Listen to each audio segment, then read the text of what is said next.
Class 12th में हम लोग प्रकाशिकी स्टार्ट किए थे, ये इसका ये सेकंड क्लास है। तो प्रकाशिकी में हम लोग पहले पढ़ चुके थे, प्रकाश के बारे में, प्रकाश क्या है, उसका प्रकाशिकी का ब्रांचेस क्या होता है, ये सब पढ़ लिए थे। अब हम लोग देख रहे हैं इसमें गोलीय दर्पण को। तो गोलीय दर्पण का यहाँ पे कुछ मुख्य पद लिखा हुआ है, जिसमें आपको कुछ बात ध्यान में रखना है। ये वक्रता केंद्र है, तो वक्रता केंद्र किसको कहेंगे, तो दर्पण का जो केंद्र होगा, दोनों दर्पण का, उत्तल दर्पण का और अवतल दर्पण का, उसी को हम वक्रता केंद्र कहते हैं। और केंद्र से होकर जो जाने वाला रेखा होता है उसका नाम क्या है, मुख्य अक्ष है। केंद्र से होकर जाने वाला जो रेखा है उसका नाम क्या है, मुख्य अक्ष या प्रधान अक्ष बोलते हैं, इसको हम लोग प्रिंसिपल एक्सिस बोलते हैं इंग्लिश में। और ये प्रधान अक्ष दर्पण को जिस बिंदु पे काटेगा उसको हम लोग ध्रुव बोलते हैं। क्या बोलते हैं, ध्रुव। इधर आपको दिख रहा होगा रस्तित क्या हुआ, जिससे हम लोग अवतल और उत्तल का डेफिनेशन लिख सकते हैं, है ना। अगर परावर्तक सतह धंसा हुआ है, परावर्तक सतह क्या चीज है, धंसा हुआ, तो हम लोग इसको कहते हैं अवतल दर्पण। या जो बाहरी सतह रस्तित क्या हुआ है अगर, है ना, तो हम लोग इसको क्या बोलते हैं, अवतल दर्पण बोलते हैं। और उत्तल दर्पण किसको कहेंगे, तो जिसका परावर्तक सतह क्या रहेगा, उठा हुआ रहेगा। परावर्तक सतह क्या रहेगा, उठा हुआ रहेगा।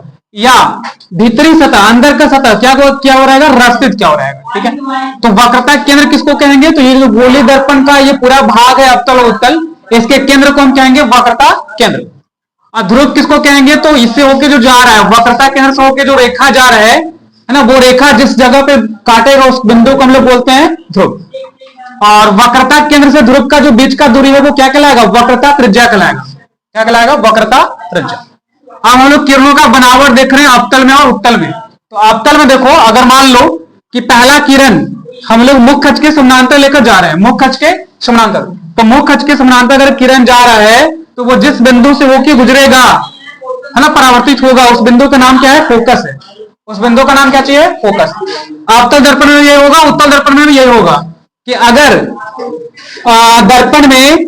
दर्पण के मुख्य अक्ष के समानांतर अगर कोई किरण जा रहा है ना, तो वो उत्तल दर्पण में क्या होगा कि जिस बिंदु पे मिलता हुआ प्रतीत होगा उसको हम क्या बोलेंगे, फोकस बोलेंगे। तो ये पहला रूल हो गया कि अगर समानांतर जाएगा तो वो फोकस से होके गुजरेगा या गुजरता हुआ प्रतीत होगा, ठीक ना। फोकस पे मिलेगा या फोकस पे मिलता हुआ प्रतीत होगा। फोकस का डेफिनेशन अगर कहेगा तो हम लोग क्या बोलेंगे कि मुख्य अक्ष के समानांतर जो किरण है, जो समानांतर जा रहा है, वो जिस बिंदु पे परावर्तित होगा उस बिंदु को हम लोग फोकस कहते हैं। फोकस से ध्रुव का जो दूरी है बीच का, उसको क्या कहते हैं, फोकस दूरी कहते हैं। क्या बोलते हैं, फोकस दूरी। यहां देखो जो समानांतर गया है किरण, वो है ना, किधर से जा रहा है, मिलता हुआ प्रतीत हो रहा है, फोकस मिलता हुआ प्रतीत हो रहा है, तो ये हमारा फोकस हो गया। और पी से एफ का जो दूरी है वो क्या हो जाएगा, फोकस दूरी हो जाएगा। यहाँ भी पी से लेके एफ तक का जो दूरी हो गया वो क्या हो जाएगा, फोकस दूरी हो जाएगा। फोकस दूरी को हम लोग एफ से डिनोट करते हैं और फोकस को किससे डिनोट करते हैं, कैपिटल एफ से। ध्रुव को पी से, पी फॉर पोल। उसके बाद दूसरा वाला जो बनावट है इसमें देखिए, किरण का बनावट में, कि अगर कोई किरण, है ना, मुख्य अक्ष के, अगर कोई किरण मुख्य अक्ष के नहीं, मतलब फोकस है, फोकस तो आप देख लिए फोकस क्या होता है, तो फोकस से होता हुआ अगर दर्पण पे पड़ेगा, फोकस से होते हुए अगर दर्पण पे आपतित होगा तो वो मुख्य अक्ष के समानांतर लौट जाता है, परावर्तित होकर मुख्य अक्ष के समानांतर। उसी तरह से उत्तल में भी होगा। यहाँ पे फोकस से किरण नहीं जा सकता है, हाँ, डायरेक्टली फोकस से किरण नहीं जा सकता है, तो फोकस की दिशा में कोई किरण को हमको आपतित करवाना है इस दर्पण में, तो फोकस की दिशा में अगर आपतित होगा कोई किरण तो वो किधर लौटेगा, मुख्य अक्ष के समानांतर लौट जाएगा।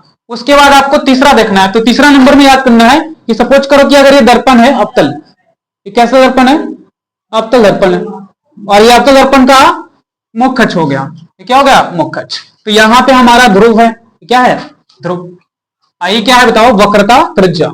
ये क्या है, वक्रता त्रिज्या। तो यहाँ पे तीसरा आपका गुण याद रखना है किरण का, कि अगर वक्रता केंद्र से होकर कोई किरण जा रहा है, दर्पण पे पड़ रहा है, वक्रता केंद्र से होकर कोई किरण अगर दर्पण पे पड़ रहा है तो वो वापस परावर्तित होकर लौट जाएगा। ये एक्चुअली 90 डिग्री का यहाँ पे कोण बनाता है, तो 90 डिग्री पे वापस क्या हो जाएगा, लौट जाएगा।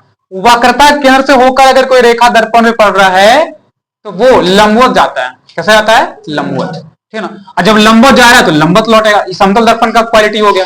इस समतल दर्पण में, है ना, अगर कोई दर्पण ऐसे मान लो प्रकाश का किरण आ रहा है तो वैसे ही लौट जाता है, वैसे ही क्या हो जाएगा, लौट जाएगा, ठीक है। तो याद रखना है कि अवतल दर्पण हो या उत्तल दर्पण हो, अगर वक्रता केंद्र से कोई किरण जा रहा है, वक्रता केंद्र से होकर अगर दर्पण में पड़ रहा है तो वो पुनः वापस अपने रास्ते से क्या हो जाएगा, लौट जाएगा।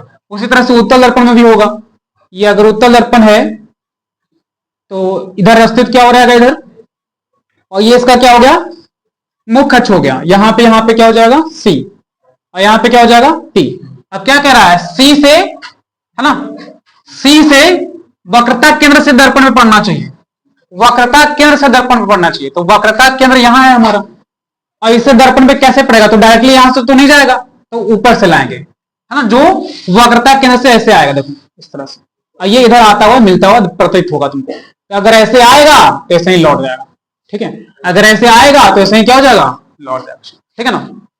चलो तो यहां तक ये तीनों कर लो।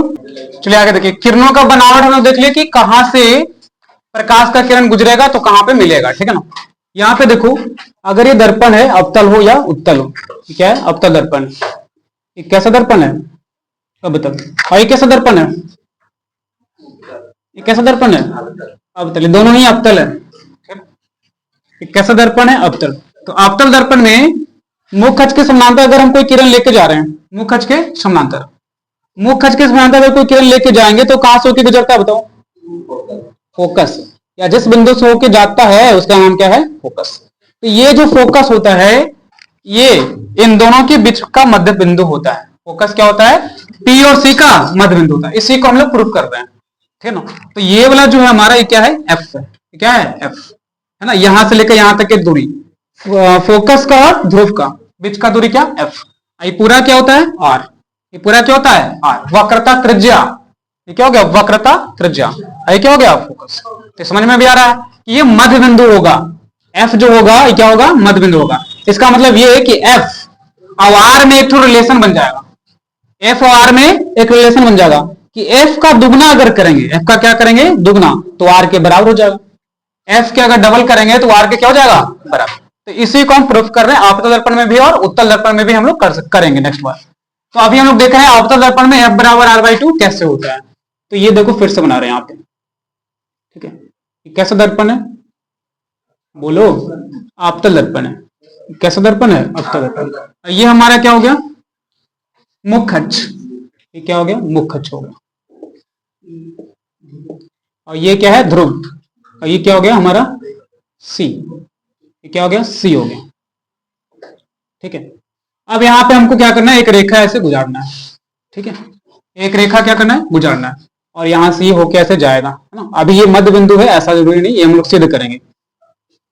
इसका नाम क्या देते हैं हम लोग, इसका नाम क्या देते हैं, एफ, ठीक है।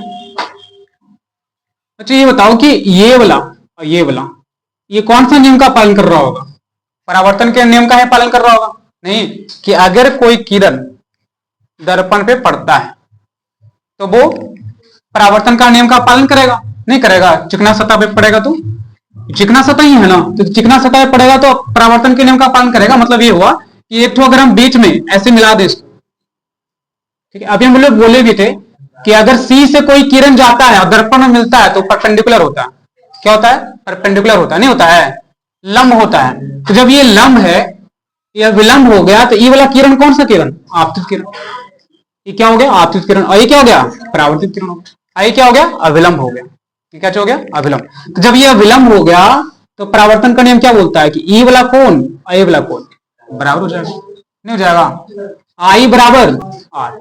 इसको हम लोग आई से डोंट करते हैं, इसको किससे डोंट करते हैं, तो आई बराबर क्या हो जाएगा, आर हो जाएगा, ठीक है, आई बराबर क्या हो जाएगा, आर। अब यहाँ पे देखो नाम दे देते हैं इसका, तो यहाँ पे नाम देते हैं, सपोज कीजिए ए, यहाँ पे क्या, चलो बी दे देते हैं, यहाँ बी और इधर क्या, ए। तो ए बी आपतित किरण दर्पण में पड़ रहा है, ठीक है ना, और पढ़ किधर, मान लो कि इधर लौट रहा है ना, फोकस से होता हुआ। अब ये दोनों कोण क्या हो गया, बराबर। तो ये कैसे बराबर होगा बताओ, तो ए भी आपतित किरण है, ए भी क्या है, आपतित किरण है, आपतित किरण है ना, जो परावर्तित हो रही है, परावर्तित हो रही है, और कौन से नियम का प्रयोग करके, परावर्तन के नियम का प्रयोग करके, परावर्तन के नियम यहां पे लग रहा है, ठीक है ना। तो आई और आर क्या हो जाएगा, बराबर हो जाएगा, कोण आर और कोण आई क्या हो जाएगा, बराबर। अब ध्यान दो कि ए बी जो है, ए बी मुख्य अक्ष के क्या है, समानांतर हम लोग माने हैं, ए बी मुख्य अक्ष के क्या चीज है, समानांतर। ए बी और पीसी क्या है, समानांतर है, देखो ध्यान से, ए बी और पीसी क्या है, समानांतर। तो समानांतर है, और बीसी एक तिरछेदी रेखा है, उसको देखो ध्यान से, बीसी उसको काट रहा है, बीसी क्या कर रहा है, काट रहा है ना, बीसी उसको क्या कर रहा है, काट रहा है। यहां पे अगर हम मान लेते हैं कि ए बी है, ये क्या है, पीसी है, अब पीसी है, ऐसे था ना, इसको ऐसे काट रहा है। तो समानांतर का ये हम लोग पढ़े थे कि एकांतर कोण क्या होता है, बराबर, एकांतर कोण क्या होता है, बराबर होता है। तो ये वाला कोण जितना होगा उतना ही ये वाला कोण होगा, ठीक है। तो उस हिसाब से बताओ कि बीसी अगर एक तिर्यक छेदी रेखा है, ए बी और पीसी क्या है, समानांतर है, तो बीसी क्या हो जाएगा, तिर्यक रेखा हो जाएगा। बीसी कैसा रेखा है, तिर्यक रेखा है। और जब ये तिर्यक रेखा है तो ये वाला कोण जिसका नाम है A B C, A B C बराबर हो जाएगा किसके, इस वाले का, B C P, B C P, B C P. I किसके बराबर, आई के बराबर, ये किसके बराबर, आई के बराबर, ठीक है ना। ये वाला भी क्या हो गया, आई हो गया। अभी तो तुमको छोटा सा त्रिभुज दिख रहा हो, त्रिभुज में चल देना है, बी सी एफ में, बी सी एफ में, त्रिभुज बी सी एफ में दो कोण इसका बराबर हो गया, नहीं ये भी आई हो गया, आई क्या हो गया, आर, ये आई है, ये क्या है, आर, और आई और आपस में बराबर होता है नहीं। तो बीसीएफ में आप देख रहे हैं कि दो कोण है, कौन कौन सा कोण है, नाम दो, बीसीएफ, बीसी, इस वाले का नाम क्या है, F C B, F C B या C B F, C B F, चलो इसको अलग लेते हैं, C B F, C B F, ये किसके बराबर, आई के बराबर, आई किसके बराबर, आर के बराबर। चूंकि हम लोग पहले पढ़ दिए कि आई और आर क्या होता है, बराबर होता है, तो त्रिभुज क्या हो गया, समद्विबाहु, त्रिभुज बीसीएफ कैसा त्रिभुज हो गया, समद्विबाहु, त्रिभुज बीसीएफ एक समद्विबाहु त्रिभुज है। समझ में आ गया क्या, समद्विबाहु त्रिभुज है, बीसीएफ कैसा त्रिभुज है, समद्विबाहु। अब जब बीसीएफ समद्विबाहु त्रिभुज है तो समद्विबाहु का दो भुजा क्या हो जाएगा, बराबर।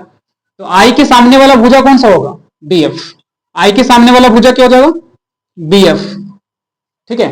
अरे ये त्रिभुज है, ये क्या है, त्रिभुज है सी एफ बी, और आई यहां है और यहां क्या है, आर है, और दोनों आपस में बराबर, इसलिए समद्विबाहु हो गया।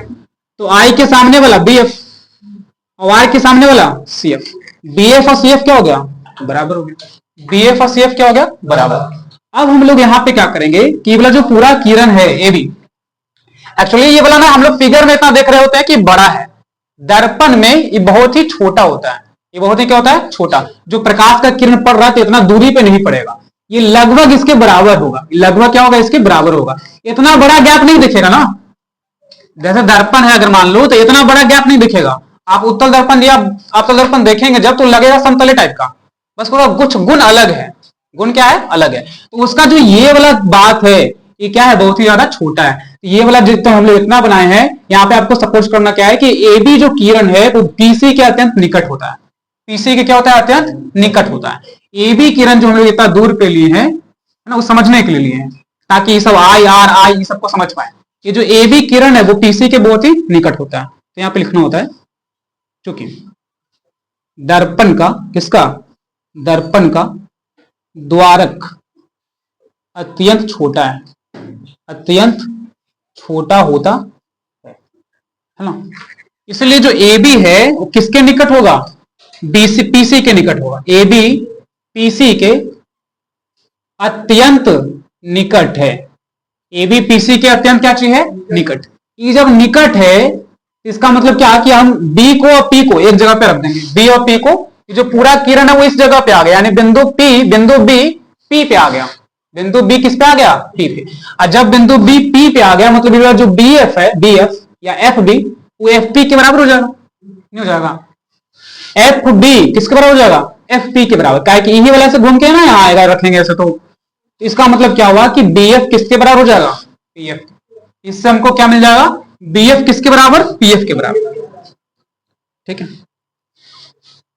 ए बी पी सी के अत्यंत निकट है, तो यहां से हमको मिल जाएगा बी एफ क्या, पी एफ के बराबर, बी एफ किसके बराबर हो जाएगा, पी एफ के बराबर। अब पहले से हमको मिल चुका है कि यहाँ पे बी एफ किसके बराबर है, सी एफ के बराबर, बी एफ किसके बराबर है, सी एफ के। यहाँ क्या मिला, बी एफ किसके बराबर है, बात तुम्हारा इतना में कंप्लीट हो जाएगा।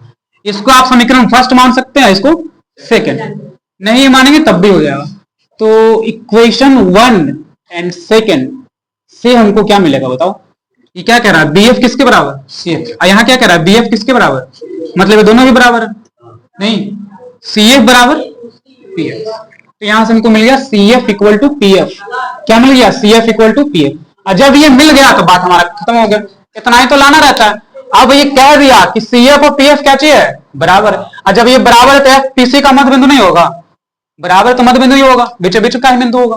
ठीक है, तो इसके लिए हमको थोड़ा सा और कर देना है, देखना है PC को। किसको देखना है? PC को।